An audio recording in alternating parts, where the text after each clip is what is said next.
Operation Destabalise is the NCA-led investigation to tackle Russian networks that launder billions of dollars on behalf of Russian elites and serious and organised criminals around the world.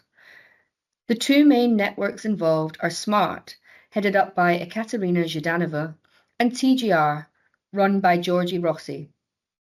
Together, they operate in around 30 countries across the globe, providing a service to Russian espionage operations, sanctioned individuals and organisations, cyber criminals, and drugs gangs alike.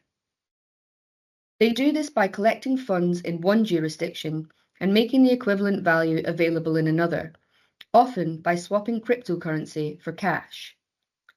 As an example, say a Russian cybercrime group has $1 million in cryptocurrency paid by a victim following a ransomware attack. And in the UK, a drugs gang has made the same amount in cash, which now needs to be laundered. The networks would arrange for the UK drugs gang to be paid in crypto in exchange for their cash.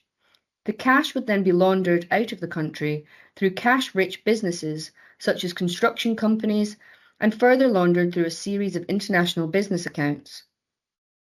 After the exchange, the drugs gangs use the crypto to buy more drugs or even firearms, causing harm to communities across the UK.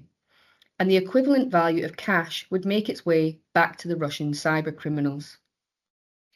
Investigators have seen similar exchanges where cash handovers were followed almost immediately by the movement of crypto of the same value, taking place on a large scale across the UK, and this is likely replicated in a number of other countries in the West. But this is just one method the networks use to move billions across the world. They also help other wealthy Russians to bypass laws and regulations that would prevent them from investing in the UK. They use a complex laundering process to mask the source of the funds, enabling their clients to secretly buy property and high-end goods in the UK. These money laundering networks enable serious criminality in the UK and threaten the integrity of our economy. Their service fuels the drugs trade and associated violence committed by gangs and deprives society of legitimate funds that pay for schools, hospitals, and social services.